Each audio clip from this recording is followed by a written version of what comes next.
Hello and welcome to Baseltop, the courage and creativity of ADHD. We're your hosts. I'm Jen. I'm Ellen. And I'm Annette.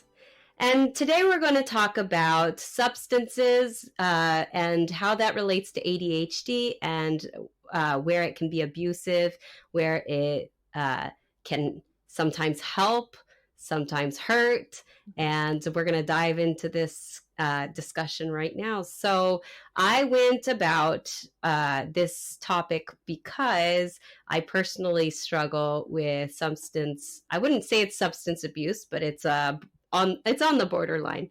And talking about it in a public forum is kind of uncomfortable, but I felt like this is something that is very common in ADHD. And when I went to go do some research, I found out that that's in fact the case.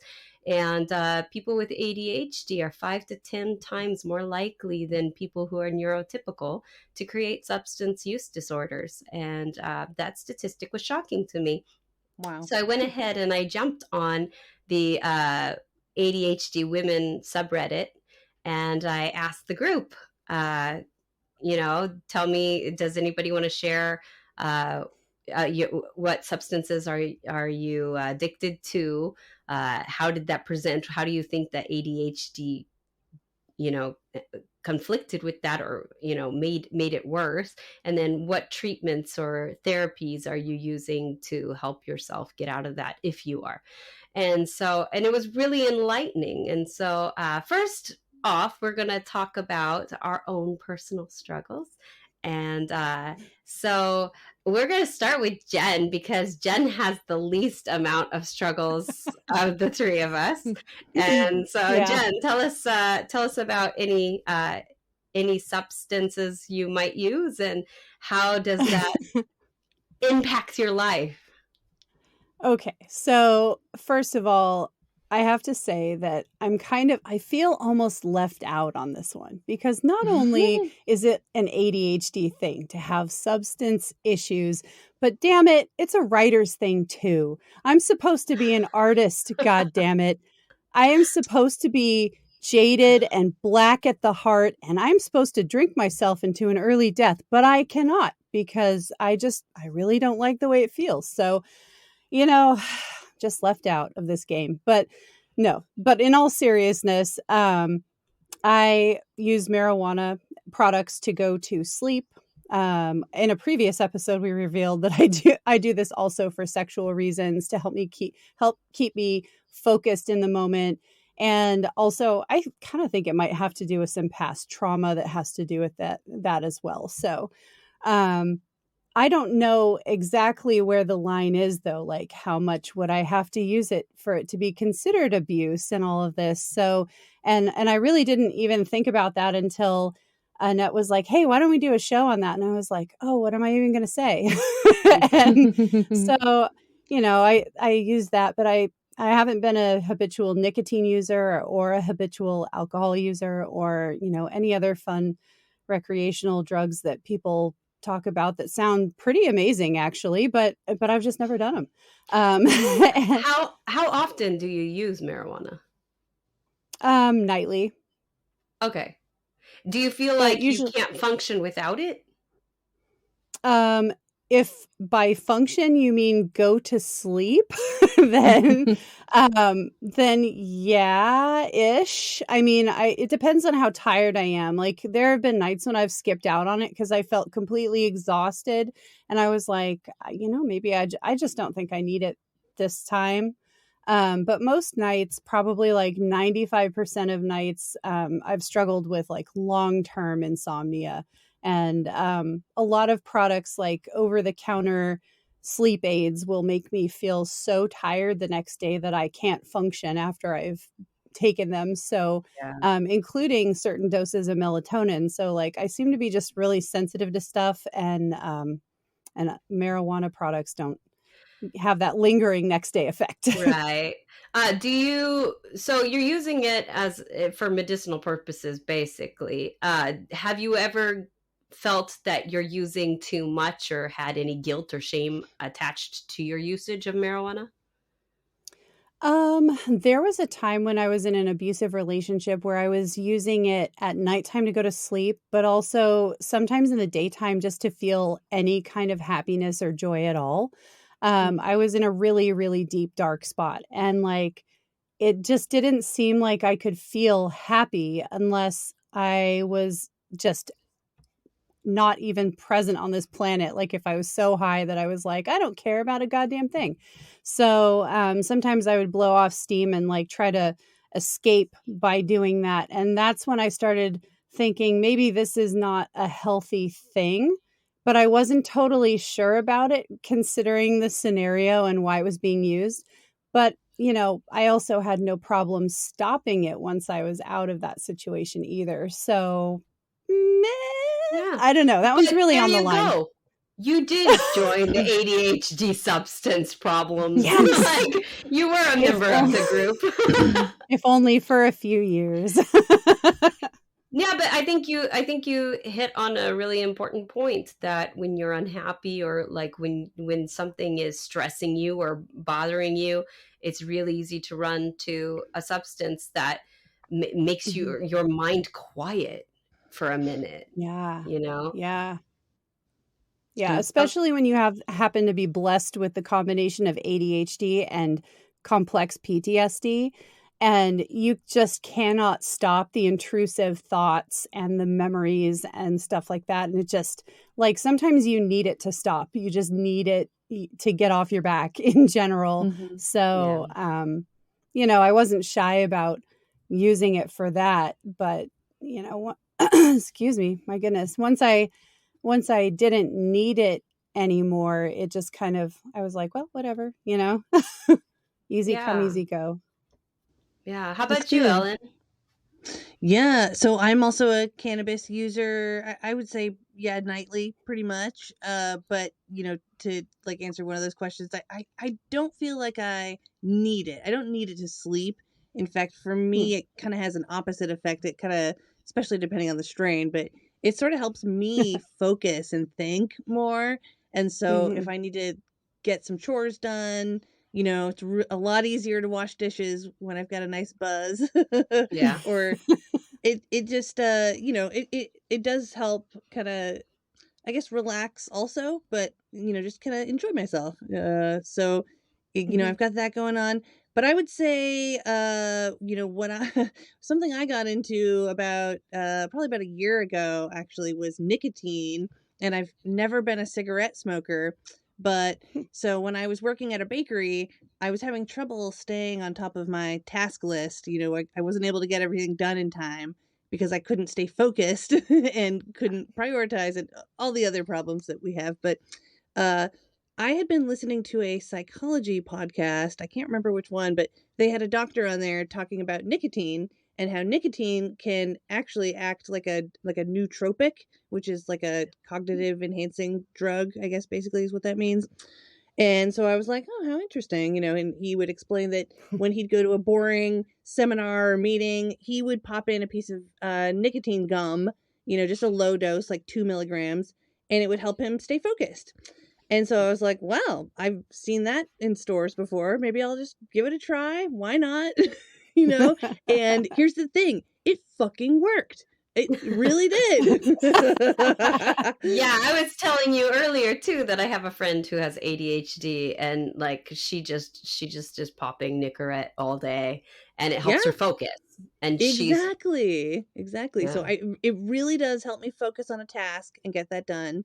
And I know there's a lot of controversy around nicotine, of course, and I will admit that at some point eventually I did give in and bought a vape because they're just so popular, and I thought that was just an impulsive decision, I guess, and unfortunately I ended up liking those too. But so nicotine, I would say, at this point I might actually be addicted. It's been a while since I've had to go without it for a day.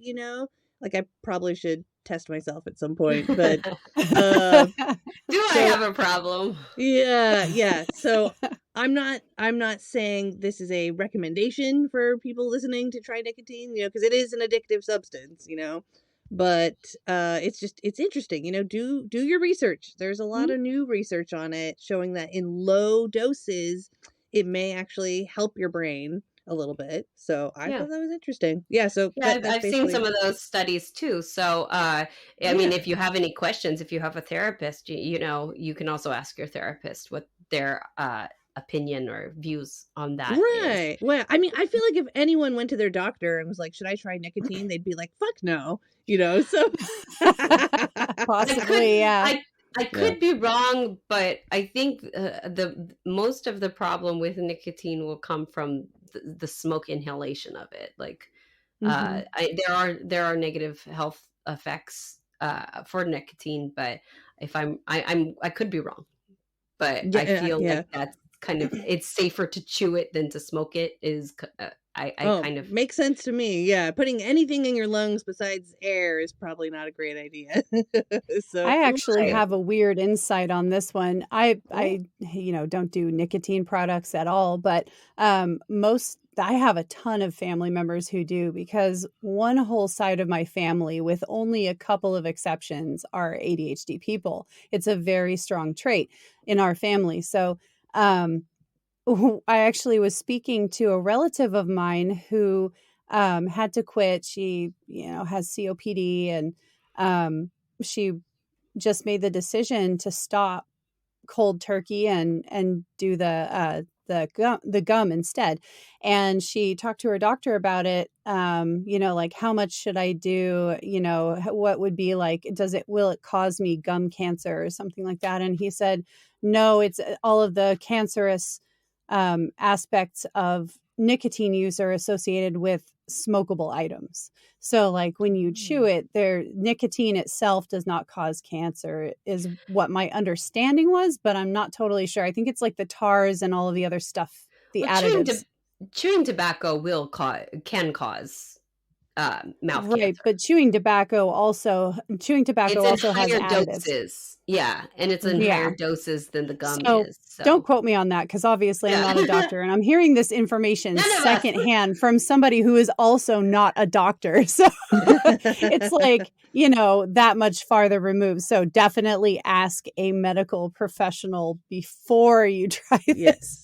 Yeah. And I think Yeah. cigarettes themselves have a really high amount of nicotine. I think, don't they have between like 20 and 100 milligrams or something like that? Or Oh, um wow. I can't even remember, but the gum comes in like 2 milligrams and 4 milligrams. And so it's pretty low. So yeah, Okay. I definitely went through a phase where I was drinking more alcohol than I should have, and I would say that in the last couple of years, weed has basically replaced that habit, because I don't like hangovers, and weed, there's no hangover in the morning for me. Okay, just Yeah. for informational purposes, there can be anywhere between 8 milligrams to 20 milligrams of nicotine found in a single cigarette. Oh, I was way Oh, off. Okay. okay. But Sorry, everybody. it is higher than the nicotine gum. So, Okay, yeah, still 20 Mhm. milligrams is a lot. yeah, that is a lot. Yeah, that is a lot. Yeah. Thank you for fact checking me. That's what the internet is for. Yes. Yes. With alcohol, did you ever feel like you had to drink it though? That's a tough one. No, I never got to the point where I felt like that. No, it was more like I just wanted to feel something else in my head. I wanted a different state of mind. I didn't want to be sober. Yeah. Yeah. Mm-hmm. So I guess that leads into my issues. I live in Japan and marijuana is not available here. So my substance of choice is alcohol. And I drink pretty much every day. I and I'm a great drinker. I'm a very strong drinker, but I don't drink like crazy every day, but I can drink a lot. Like it's insane how much I can drink. But I the last time I went a day or a couple days without drinking was when I was really sick with the flu. Mm-hmm. And then as soon as I felt better, I was like, it's beer o'clock. And so I go through periods of time where I'm like, I should take a break. And then I think, okay, today I'll take a break. And then it gets to the evening and I'm like, just one. Mm-hmm. And then one turns to two and two turns three. And, but, I'll do this thing where I'm like, okay, I'll have one beer, but then I'll get shochu, which is like, it's basically Japanese vodka, and put it in ice and water. So it's like, I'm having water. It's okay. And I'm basically drinking like watered down, vodka. And I'm like, but it's lower in calories, so it's fine. And I don't even want to know what my liver scans are.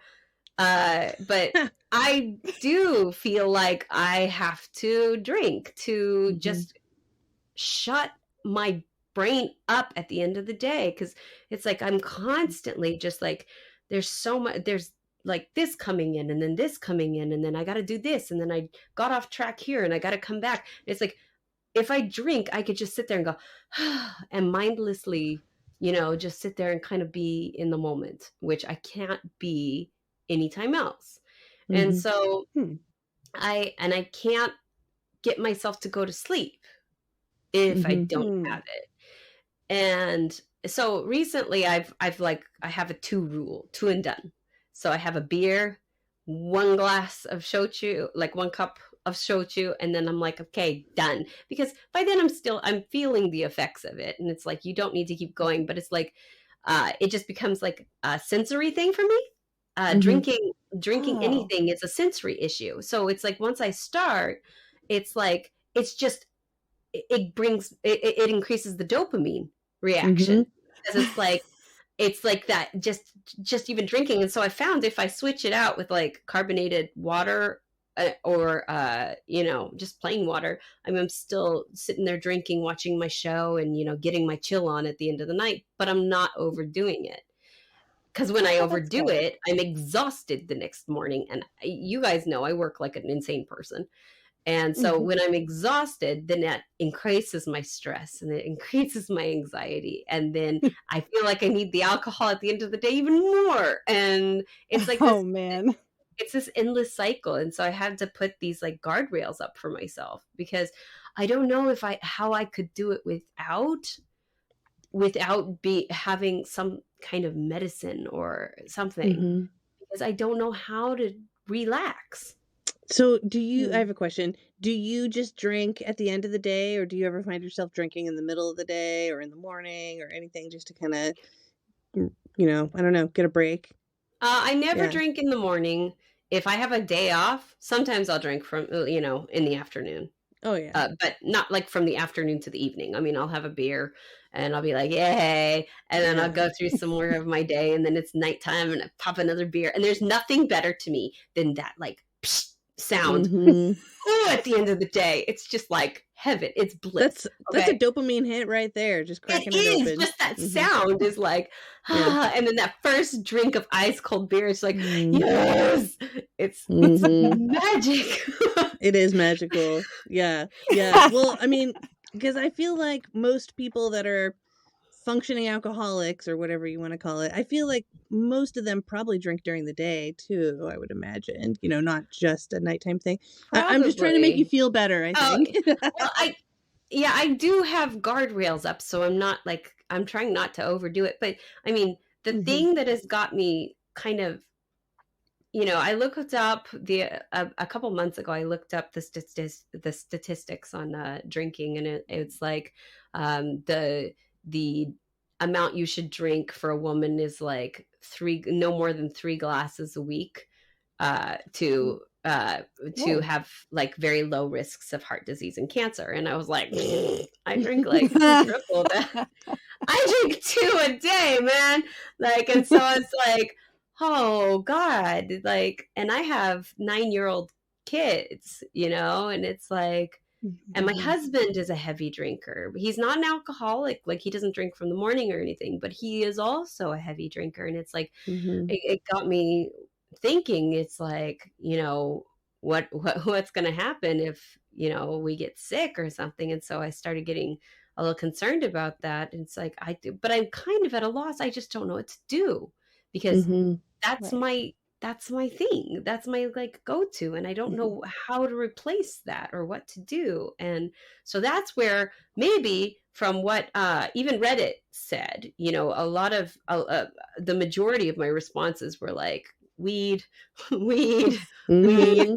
Um, we had an addiction to reading and video games as well. And also eating was another one that came up, which can be an addictive behavior. But it's like the majority were people who are addicted to marijuana. And it made me think, and I was like, well, what is it about marijuana that, you know, is so appealing to the ADHD brain? And I was like, oh, well, marijuana kind of just slows you down, you know? And so it also gives, if it's a habitual thing, it will still give you that dopamine hit. Oh, and yeah, it makes, definitely. and also this article said that, you know, people with ADHD, we have sensory issues. And so we tend to be more sensitive to chemicals and react differently to chemicals than neurotypical people. So weed can make everything just more enjoyable. I feel like alcohol does that for me. It just makes everything more enjoyable. It's like, I don't mind doing, you know, menial labor when I have a drink. Yeah. I know, it's really unfortunate that it's not legalized over there yet. Or because it's probably better for your health than a lot of people think but... so. A lot of people think so, especially in the, you know, ingestibles form, edibles, tinctures, whatnot. Yeah. You know, the oils, RSO that you can ingest. Yeah. So I know it's a shame that it's not available over there. Yeah. Yeah, it really is. That's what happens in places where weed is legal. People drink. And in Japan, it's interesting because people drink a lot here. Like it's like, it's shocking to go back to America and see how little Americans drink. Yeah. Well, that's funny because like compared to Japan, you guys have nothing on us. Really? Oh, it's a whole culture. It's the thing to do here. Like, when you want to go out with your friends, you don't just go out with your friends, you go out drinking. And so it's a culturally acceptable form of substance abuse. Yeah. because you know, the majority of people are, you know, drinkers, and you know, it's a social thing. Exactly. That is so true. And I feel like, I don't know, maybe in a few years Japan will be like where the US is, or, you know, maybe longer than that. Who knows? But I mean, that's probably longer than that. Yeah, that's how it was in the US for a really long time. Like, I know, you know, we're all millennials. Growing up, drinking was the social activity. It was the thing that you did with people. And now that cannabis is being legalized and more accepted, and I think more and more people are kind of realizing, like, oh, I don't think I want to drink alcohol as much anymore. You know, it's becoming more socially acceptable to not drink, basically. Yeah, and well, Japan society moves like a glacier. So traditional. Yes. So I have no high hopes for Japan to legalize weed in my lifetime. But it is what it is. But it was interesting. That's so strange to me. Like, because I don't know if maybe this is just like my perception of Japanese and their healthcare, but like, it seems like Japanese healthcare is more geared toward natural sorts of remedies. Or is no. I've heard wrong. They do use Chinese medicine. They do use what's called kampo, and it's Chinese medicine. And so, like, I'm probably getting it mixed up. Yeah, well, if you get a cold or something, like, and I had after I had the twins, I had some hormonal imbalances, and so they gave me the kampo, and it tastes like shit, and it's absolutely awful. Did it work? I don't know. I couldn't keep taking it. It was just nasty. I was torturing myself every day. Natural is sometimes gross. Yeah, but Japanese people will go to the hospital for like to the we call it the hospital, but it's the doctor's office. But Japanese people will go to the doctor's office for like anything, like a cold, and you get like 10 prescriptions for a cold. They'll give you Wow. like, Whoa. oh, well, this one takes away the inflammation, and this one is for the sore throat, and this one is for this, and this one's for this, and this one is a stomach medicine to make sure that all the other medicines don't mess up your stomach. And so it's like you come home with a bunch of different medications. And so for the most part, I don't really go to the doctor unless I'm dying. So That's cool though. yeah. All right. Well, and it's cheap because we have socialized medicine. So Yeah. you know, it's cheap to get it, but it's too much. So I'll be like, I don't need that. I don't need that. I don't need that. Okay, the antibiotics, that's what I need. So yeah. So do you feel like you're wanting to make any changes like in your alcohol consumption, or are you feeling like you're good? You feel confident about your boundaries? Like, I don't know. It sounds like you've just been doing some thinking about this lately. Yeah. Well, and that's why I asked you guys the whole question about, do you feel guilty about it? Because recently I have, I do feel a little bit of shame. And my husband's, because my husband's a heavy drinker too, and because it's part of Japanese society, my husband, who's Japanese, is like, you're fine, it's fine. And yeah, you know, I'm there's fine, nothing so wrong you're with fine. you. I drink like a bunch more than you. You're fine. But I'm, you know, I just turned 40 this year, and I'm concerned with aging, and I'm concerned with my longevity in life. And so it got me really thinking, and especially again, since I have my 9-year-old twins, you know, it's like, you know, I want to be around for their life. You know, I was 31 when they were born. And so I was already kind of an older mom. And it's like, I want to be there for as much of their life as I can. And if I keep doing this, if I keep with this lifestyle, is it going to hurt me in the end? And I don't know. Yeah, I exactly. don't know. It's so hard to know. What if you gave up drinking, something that you love, and you were just hit by a bus in a few years, and you're like, damn it, I could have been drinking this whole time, you know? if you'd known that was going to be your fate. Yeah. Oh my God, you never that's know so what funny. I don't know. You never know what the one thing that's going to kill you is. Or you stop drinking and then you die of like a heart disease because you didn't have that mild amount of alcohol in your system that helps keep the cholesterol from building or whatever.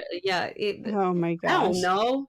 You know, my great grandpa was like 95 and he died. He drank like, he was an alcoholic, straight up alcoholic. And he drank every day and he lived to be that old. So it's like, I don't know. Isn't it wild? You hear those stories of those people that smoked 3 packs a day their whole life and they live to be 98, and you know, like without ever dying of any kind of lung disorder. Yeah. But it's like, exactly. which is going to kill me faster is what I'm thinking. This is where my mind goes. Which is going to kill me faster? The stress that I have to deal with, that I don't have something to stop that voice in my head and shut it up, or the actual alcohol. Which one is going to kill me first? Yeah, it's tough. I know. Oh, yeah. I mean, we make all these justifications to ourselves too. You know, we all do it. Yeah. I can say that I've had two separate relatives who have died from alcoholism. They literally drank themselves to death via beer because it was cheap and they could afford it. And they would buy like a 12 pack or more, like a couple of 12 packs daily. Like it wouldn't, and they would have to do it all over again, day after day after day. It was just, you know, a constant stream of 12 packs of beer, and they would just consume them all. Like they could do 24 beers in a day. And you know, the ending is not pretty for that. It's like when you're dying of liver failure, first of all, I don't know what it's like in other countries, but here in the US, they will not put you on a transplant list if you're an addict of any kind. Right. So you have no way out at that point. Like they'll tell you can slow your drinking down to kind of stave it off longer, to, hopefully have a lesser immediate effect and to live a little bit longer. But once your liver starts to go, that's it for you. And Yeah. so and it's just a painful, horrible, like one of them chose to put themselves in a medical coma for the last couple weeks of their life because it's so painful to go through, and not even morphine will take the pain away. It's just like, Wow. it's a really awful way to go. So I wouldn't recommend it for anybody. So if anyone out there is thinking, oh my gosh, that sounds like what I do for fun or to relax or whatever, like, you just, maybe 24 go to a beers. doctor and rethink it. Yeah. You've got to, at least I can say for myself that I have guardrails. Like, I don't overdo it. I don't drink to get drunk. Like, I can't remember the last time. Oh yes, I can remember the last time I was. It's because I'm a rock musician and I was on tour. No judging. Okay, so part of it. Yeah. Yep. So that was like, but when I'm at home, never, ever. Yeah. And if I ever saw myself drinking like 6 beers a night or something, I'd be like, I need to check myself in somewhere. That's not okay. So if you're doing, I think if you're doing anything excessively, you need help. Like, you need to be able to control that. And if you can't, that's where it's a substance abuse disorder or a substance usage disorder. And unfortunately, people with ADHD are quite, we're more likely to have substance use disorders than the average population. And there was this one study that was being done, and they had done this study about substance use disorder. They used over 800 participants, and many of them were not tested for ADHD before. So they did ADHD testing on the group that they were doing, that they were studying, and 38% of them came back with a positive diagnosis for ADHD. Wow. 38%. Yeah, that's a big chunk. Yeah. So, there is something about the ADHD brain that makes us crave something to hit that dopamine button because our brains don't do it for us. Yep. But substances do that. They do. And so does gambling for some people. So does, video games, or doing anything that's addictive behavior, that anything that can be classified as an addictive behavior. It's going to push that dopamine button in our brains, and our brains are like, yes, I've been waiting for this. This is great. Yeah. And then we end up totally fucked. I wonder if it's like, does it have something to do with the impulse control issue? Because we're not as able to, like, control that. That's why I brought it up in the last episode that we did on impulse control. Oh yeah, that's right. Because they do go together. Like, abuse and impulsive behavior goes together, because, I was reading on the subreddit, one of the ladies who answered, she said she was addicted to sweets, and she was like, yeah, it's the impulsivity. I just pull into the driveway at 45 miles per hour because I saw a donut shop sign. And it's like, yes, I get that. Like, I feel that, because I'll be grocery shopping. I'm just like grocery shopping, and I'll see like a can of alcohol, and I'm just like, yeah, looks good. Yep. And yep, exactly. And then I try it and I don't like it because it was sweet, but it was just like an impulse buy. Oh yeah. All the time. I see it. Yeah, and I'm like, I like it. Yep. I got it. Yeah. But Yeah, so it's, even for me, last night I was like, I'm not gonna drink, I'm not gonna drink, I'm not gonna drink. And then I opened the fridge to get something out and I saw my beer and I was like, yeah. And I just Oh, like, yeah. without even thinking about it, it was popped and I was like, oh, damn it. But then I was able to stop myself, Oh, good. after, but luckily, but it's just that impulsive and it's also a routine. Yeah. Yeah. It's a ritual kind of too. Yeah. Yeah. Yeah. I don't know, And dude. I mean, I'm no scientist, but I think you're probably fine with your 2 drink a night rule. Like that sounds to me like, a good moderation, but really. that's like heavy, that's like super heavy drinking compared, like if you look up the online, the whatever the alcoholic guy Like the anonymous guide for it. guidelines, or the But health do guidelines on it. they really know? I I mean, don't know. And I think that some people are genetically predispositioned to have issues with alcohol or have issues with substances. And yeah, that's some true. We're all people, different. yeah, I mean, for some people it could be like every time they drink alcohol their body has an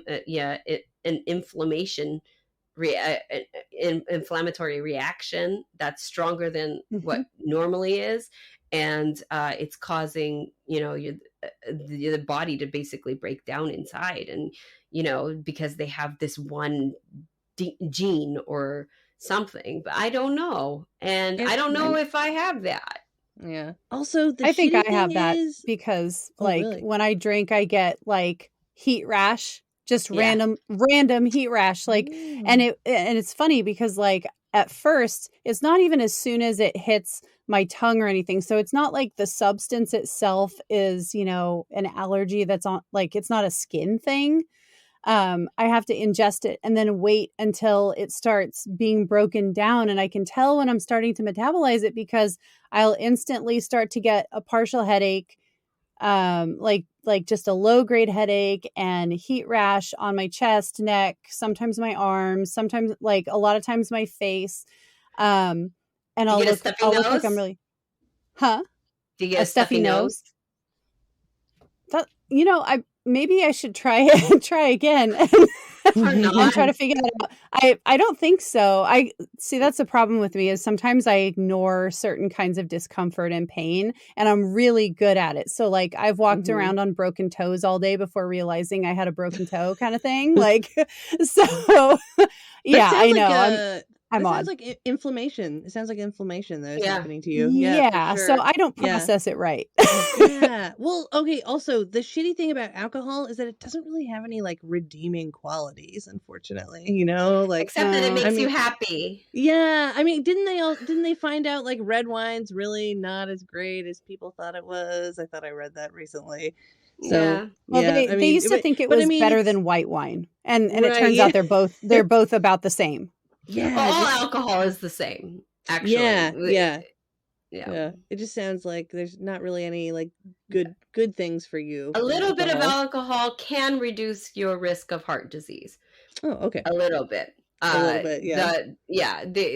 There's been lots of studies on that, and but it's not like to such a substantial amount that it would be like, oh my God. But then if you overdrink, then you're at a higher risk for heart disease. So, I mean, where do you find the balance? And I don't think the balance is enough. Yeah. How do you find balance Yeah. with this sort of thing? Like for people listening, how would they know if they have a problem or not, or if they're fine? How do we know that?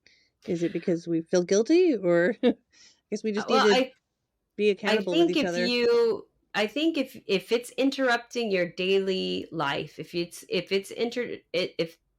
using this thing or having this behavior, if it's affecting you money wise, if it's affecting your ability to work, if it's your family life, if it's affecting your ability to live your life daily, then I would say that it has become a problem at that point. Okay. Also, if you feel like, like if you're using too much and then you're having withdrawal symptoms if you don't, that would be another very clear sign that you might have a problem. Sure. That makes sense. I also think maybe taking into account like decisions that you make, because even though like I've never truly struggled with substance abuse or addiction, like I've noticed in other people I've been around, there's a certain pattern of decision making where it's like, maybe they're struggling. Let's say they're struggling financially and they go to the store and they know that their kids, they need cereal for the morning or something. And instead of doing that, they have to sit there and fight with themselves in the grocery store about, but I need my 6-pack of beer, like, so if you're having that kind of discussion with yourself where it's like something that would normally, pre-alcohol, it would be kind of a cut and dried decision like, gee, food for my kids or a 6-pack of beer. And if you're really struggling with that decision, like, oh, but I really want it, then, maybe that's also an indicator. Also, if you're having reckless behavior because you're using. Oh, sure. Yeah. There is a behavioral component. I've also noticed that in a couple of people actually, where like they didn't they wouldn't have checked any other boxes for it, but whenever they would drink, they wouldn't be able to stop drinking, and then their behavior would be completely out of control, like as if they were a completely different person. And it's just such a shocker when you see it sometimes, like, wow, they never do that. Like, then maybe that's also a thing. That's a really interesting thing because like my husband and my daughter, like my older daughter, they'll say like, yeah, you don't really change when, and my friends too, you don't change when you drink, and that's weird. And my husband goes, yeah, you chill more, but you get more argumentative sometimes, which is true because when somebody says something, I don't really like share my opinion freely because I've been in relationships in the past where my opinion was not welcome or accepted. And so I learned to shut up. And then with alcohol, I feel a little bit more like, oh, I can say what I actually think. The filter comes off. Yeah, but not to the point where it's like I don't get in a fight. I'm not like an angry drunk, but or anything. I'm just more free to share how I feel about things. Yeah. Like yesterday I was telling my husband, and I don't talk about like my mental health at all with my husband for the most part. But last night I was like, yeah, I think I might be suffering a little bit of like seasonal affective disorder because I really, really hate winter, and I can't like wake up. I'm sleepy all the time. I don't want to do anything. I have no ambition to do anything. I just want to sleep. And he was like, whoa, well, that's new. And I'm like, actually, it's not. This is kind of a yearly behavior. And so, and my alcohol use and my I feel like I need it more in the winter than I feel like I need it any other time of year. And so that's why, especially right now, I have my 2-drink rule, and I'm like, I'm doing really well right now. Good. Yeah. Proud of you. And also proud of you for sharing that with your husband too. I think that's great. Yeah. It's uncomfortable especially because Japanese people don't have like the greatest impression of like mental health and sharing your mental struggles. So, but my husband's is kind of unique. My husband is much more westernized than a lot of people. So he's kind of like, oh, that sucks. Maybe you should hang out with your friends and do a podcast and do the podcast more because you always seem happy when you do that. So, yeah, excellent advice. Yes. We like to keep it real here. Yeah, but in looking at the suggestions from people on Reddit, like how do you control it or how did you overcome it? The majority of people said that either I don't feel like it's necessarily a problem because it isn't to that point, but I do feel like I need it, kind of like you two kind of said. Yeah. And then there was like medication helped me. And getting my med dosage correct really helped a lot, or what my meds don't cover, the weed kind of covers, and so I'm not over abusing it. I just feel like I need it for this purpose. And I feel like I can relate to that so much, because it's like, you're not overdoing it, but you kind of need it. Like, and I'm not, I'm Yeah. not medicated. It's really hard to get medicated in Japan, and, I'm For functioning. ADHD. Yeah. Yeah. And, but I'm functioning. And so, I don't think, I don't think meds are going to be a way that I could deal, but so I'm not sure what I should do. I can't do meditation because my brain doesn't shut up. I could probably do meditation if I was drunk. You might try like meditative movement, like Tai Chi or meditative walking. Like that's a I thing can't do where people yoga continue. either. What Oh, about really? have you ever tried guided meditations where there's somebody like talking you through it? Those help me, because if I try to Really? meditate by myself, I just kind of get bored. Yeah. Oh, but guided Yeah. meditations, they're everywhere. Yeah, they're amazing. Oh, My I should husband try and I that. actually do Yeah, guided meditations every night before bedtime because my husband has a really hard time shutting his brain off and like transitioning between different modes of life. So like in the morning, it's hard for him to like put himself in work mode because he was not in work mode before. And then in the afternoon when he's taking a break for lunchtime, it's hard for him to get out of work mode and into a relaxation mode.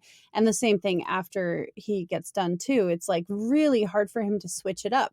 So having him practice meditation every single night with me, like, well, first of all, I think it's just kind of a cool bonding experience that you're, sitting there doing it together. But also, it has different effects, like for each of us. Like for him, it seems to help him go from one part of life to another a little bit more smoothly over time, especially like once he's been doing it for a while. Like we fell out of doing this for a while and we just more recently started it back up.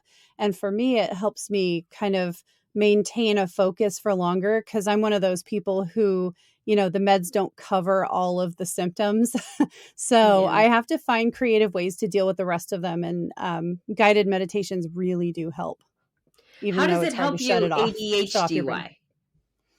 why? Well, it kind of helps, like, how you keep saying like my brain is everywhere and I don't know how to shut it off. Mm-hmm. Well, eventually after several tries of going through the guided meditations, it can be kind of a slow process to get into, but after a bit, you do learn to shut your brain off and put yourself in a meditative state. And it feels like such an amazing break. And what's cool about it is like there's no after effects. So if you are like me and like to smoke marijuana products or do any other mode of marijuana to help your ADHD symptoms, you won't have like the lingering high. So it's something that you could do at the beginning of the day if you're about to go to work and you're like, oh, I feel like I've just taken a mental vacation before I even started my day. And it like has this whole refreshing aspect to it as if you've gone on like a little mini vacation. And that helps me sustain my mental and emotional load over the day because I have the emotion dysfunction component of ADHD. So a day's worth of emotions is a lot for me. Like that's probably the number one cause of me being an introvert is because like other people's emotions, I feel them. My own emotions, I feel them double. Like it's really You're an kind of, empath.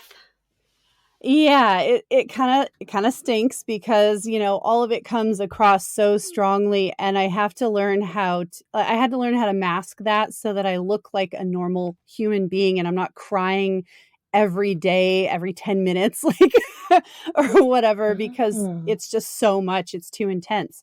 So I have a pretty good tolerance for it now. And, meditation actually helps keep me in a more like emotionally stable feeling state, if that Have makes you sense. guys heard of the music therapy for neurodivergent people? It like has the panning across sound movements. Ooh, Have you No. ever heard that? Yeah, I don't you think I know use it about with. this. Oh, it feels like a brain massage, you guys. It's great. I'm gonna Oh. send you a link because Yes, like do it. this We need is to so put the cool link 'cause, in the description too. you know, I keep saying I'm going to put links in the description and I always forget to do it. I'm so sorry, listeners. If I say ADHD. that, Oh my send me a God. message, Yeah. guys. Send me a message and be like, dude, where's the link? Because I Yeah. have a, Yeah. We have it- you know, ADHD. Email us Didn't or know something. that. Yeah. Yeah. Mhm. So, but anyway, this sound therapy, it pans, like the sound pans from one side of your ears to the other. So the sound is constantly moving. So it's like pulling you along with it. It is so cool. I tried it the other night with my headphones and I was like, Wow. whoa. And I was just sitting there. And then I forgot that it was on my laptop. And I was just like, wee. And then I shut my laptop because I was done working and it stopped. And I was like, no. Oh my gosh, That is sounds great. Yeah, it was that really sounds cool. really I'll send cool. you. Yeah, it's but a lot of research has been showing that, you know, it activates a lot of different parts of the brain, which is something that, you know, creates dopamine reactions and is really good for neurotypical divergent people. So it's something free that dopamine, very, everybody. yeah, it's supposed to be very stimulating. So there's lots of different ones on YouTube, like videos and stuff. But I'll send you the one that I looked at with the article that I read about it, and it was really cool. So I think that we're going to wrap up this discussion today by, you know, just saying, you know, we get it. We understand why, We totally get it. we know why you use the things you do and why you feel the way you do and why you feel like you need to do the things you do. And we hear you.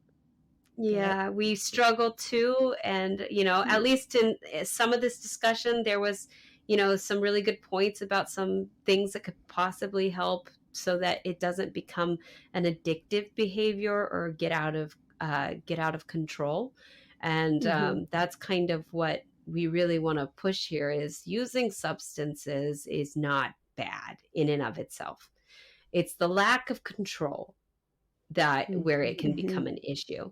And so if you feel that you are exceeding the boundaries of your control, you might need to look elsewhere and get some help or find some therapeutic things that you can do to help you. And, you know, join me in my journey as I try to, you know, keep the guardrails on myself. So do you guys have any closing words? I would just say if anybody has any doubt about their ability to control it or their ability to put on effective guardrails, don't hesitate to reach out to your personal doctor or your therapist or both of those people, because you can get a lot of really great support from those people. Even if you don't have any other supportive people in your life, you can totally get support from those individuals, even if it's just over the course of a 30-minute to 1 hour session. And it's, you know, I hate to do the better than nothing thing, but it is better than nothing. And it might just be the thing that allows you to keep those guardrails on. Yeah. that's And good. talking, if you can't afford therapy, you know, talk to a friend or someone you trust, a family member, you know. I know that we are really good at not letting other people see our substance abuse sometimes, you know. We are good at keeping it hidden. And so your friends probably don't know that you have a problem, but they love you and they want to help you. And it's good to be vulnerable with our friends sometimes, you know, like we all should just help each other out. And so, you know, reach out to someone if you feel like you're struggling. Yeah. I think that's great advice.